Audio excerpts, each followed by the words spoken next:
جلالی بابرکت نام سے آپ سب کو ویلکم کرتے ہیں۔ آج کا ہمارا مضمون ہے زندگی کتنی خوبصورت ہے۔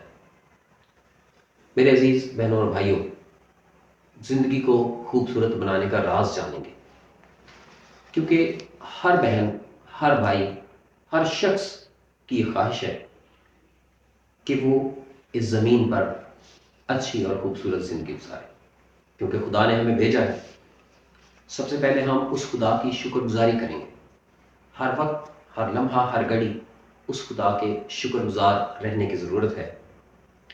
اب زندگی کو خوبصورت بنانے کے لیے ہم چند باتوں پر غور کریں گے۔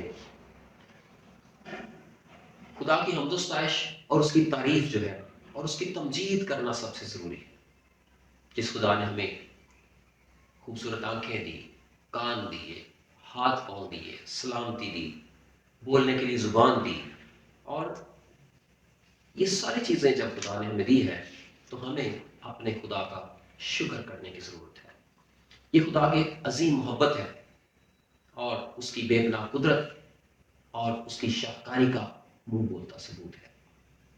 فرض کریں کہ اگر کسی نابینا شخص سے پوچھیں، اس کی زندگی کا حال دریافت کریں، تو اس کی پریشانی کا اندازہ لگا سکتے ہیں۔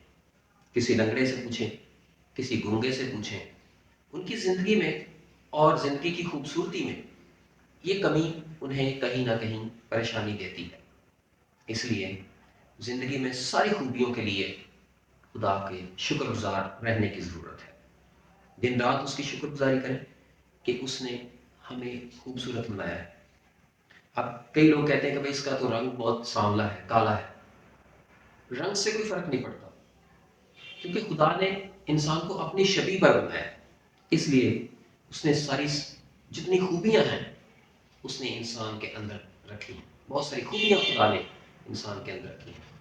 اس خدا کے بغیر زندگی خوبصورت ہو ہی نہیں سکتی۔ اس نے آپ کو خوبصورت سانسیں دی ہیں، اور جس کی بدولت میں اور آپ چلتے پھرتے ہیں اور زندگی کے تمام معاملات کو انجام دیتے ہیں۔ آدم اور حوا کو خدا نے خوبصورت باغ عدن میں رکھا، اور خدا ہر روز ان سے ملاقات کرتا تھا۔ زندگی ان کی بڑی خوبصورت تھی۔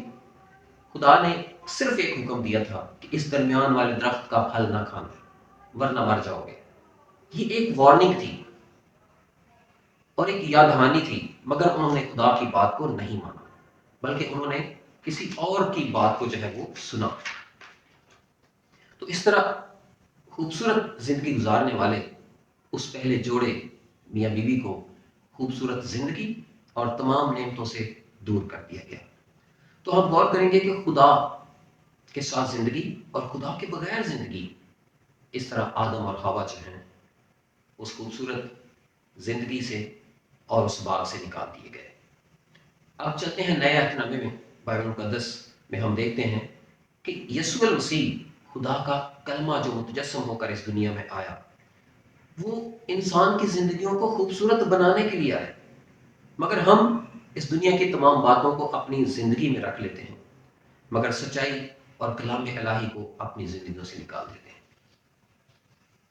یہی وجہ ہے کہ انسان کی زندگی خوبصورت نہیں ہے۔ اب لوکا کی انجیل 5 باب 5 سے 11 آیت میں ہم دیکھیں گے کہ یسوع مسیح جو ہے پطرس اور اس کے ساتھیوں کو جو ماہی گیر تھے، یسوع مسیح ان کے پاس آتے ہیں۔ یسوع مسیح ان کی زندگیوں کو خوبصورت بنانا چاہتے ہیں۔ اب وہ ماہی گیر جو تھے، ان کا کام وہ پوری رات جو ہے مچھلیاں پکڑتے رہے، لیکن ان کے ہاتھ میں کچھ بھی نہ آیا۔ پھر یسوع مسیح نے ان کو کہا کہ جال جو ہے داہنے طرف ڈالو۔ جب انہوں نے یسوع مسیح کی بات مانی تو اتنی مچھلیاں آ گئیں کہ ان کے جال پھٹنے لگے۔ تو یاد رکھیں، جیسے ان کی زندگی میں پوری رات گزر گئی، اس طرح لوگ جو ہے پوری زندگی گزار دیتے ہیں، لیکن ان کی زندگی میں کچھ بھی معجزہ نہیں ہوتا، کوئی بھی برکت نہیں آتی۔ یاد رکھیں، اگر زندگی میں کچھ بھی نہ ہو، یسوع مسیح کو اپنی زندگی میں آنے کی دعوت دیں، زندگی خوبصورت ہو جائے گی۔ اب دیکھتے ہیں کہ یائر کی بیٹی جو ہے، یہ واقعہ جو ہے مرکز کی انجیل 5 باب 21 سے 43 آیت میں لکھا ہے کہ یائر کی بیٹی کو یسوع زندہ کرتا ہے۔ اب ماتم کہ گھر میں جب بیٹی زندہ ہو گئی تو ان کی خوشی کا آپ اندازہ لگائیے، کیونکہ یسوع ہی زندگی کا خالق اور مالک ہے، جو فرماتا ہے کہ راہ، حق اور زندگی میں ہوں، اس کے علاوہ کوئی اور زندگی نہیں ہے۔ وہ خدا باپ سے نکلنے والا پاک کلمہ ہے، وہ زندگیوں کو خوبصورت نعمتوں اور برکتوں سے بھر دے گا۔ کچھ لوگ سمجھتے ہیں کہ شاید دولت ہی زندگی میں سب کچھ کر دے گی، دولت وقتی طور پر ہمیں خوشیاں دے سکتی ہے، اس کے اندر اطمینان نہیں ہے۔ بائبل مقدس میں ایک شخص کا ذکر ہے، لوکا 12 باب 16 سے 21 آئے، جس کی بڑی فصلیں ہوئیں اور اس نے پرانی کوٹھڑیاں ڈھا کر نئی کوٹھڑیوں میں اناج بھر دیا، اور اپنے آپ سے کہا کہ اے میری جان، کھا پی عیش کر، لمبے عرصے کے لیے تیرے پاس بہت کچھ ہے۔ مگر خدا نے کہا کہ اے نادان، اگر آج رات تیری جان تجھ سے لے لی جائے تو یہ سب کس کام آئے گا؟ یاد رکھیں، یہ دنیاوی چیزیں، کھانے پینے اور زندگی کی آسائشیں تب کام آئیں گی جب زندگی اور زندگی کے سانسیں بحال رہیں گی۔ اس لیے زندگی تب ہی خوبصورت ہوگی جب زندگی کے مالک یسوع المسیح کو اپنی زندگی میں آنے کی دعوت دیں گے۔ وہ فرماتا ہے کہ میں دل کے دروازے پر دستک دیتا ہوں، آج شام، آج رات اس کی حضوری میں بیٹھیں اور کہیں کہ اے میرے مالک، اے میرے خداوند، میری زندگی میں آ اور میری رہنمائی کر، تاکہ میری اور میرے گھرانے کی زندگی خوبصورت ہو جائے، کیونکہ یہ زندگی خداوند تیری امانت ہے۔ وہ خداوند آپ کی اور میری مایوسیوں اور پریشانیوں کو دور کر سکتا ہے، وہ اندھی آنکھوں کو کھول سکتا ہے، وہ اندھی آنکھوں کو نور دے سکتا ہے، وہ نا امیدی کو امیدی میں بدل دے گا، وہ بے روزگار کو روزگار دیتا ہے، وہ بے اولاد کو اولاد دیتا ہے، وہ بیماروں کو شفا دیتا ہے، وہ موت سے زندگی میں داخل کر دیتا ہے، وہ قبر سے زندہ باہر نکال لیتا ہے۔ لازر کو آواز دی، وہ قبر سے زندہ باہر نکل آیا۔ یہ یسوع المسیح ہے، یہ وہی کلمہ ہے جو خدا کا کلمہ ہے، جو نبی اور پاک بن کر اس زمین پر اتر آیا۔ اس سے دوستی کر لیں۔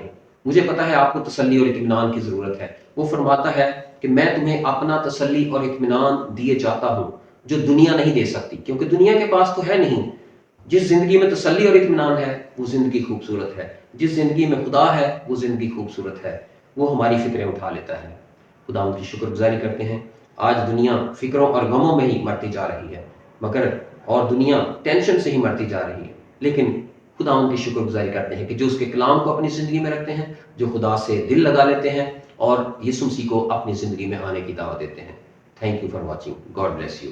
اس چینل کو سبسکرائب کریں، کیونکہ یہ زندگیوں میں خوشی بھرنے والا اور زندگیوں کو تازگی دینے والا کلام ہے، اور زندگی کو خوبصورت بنانے والا کلام ہے۔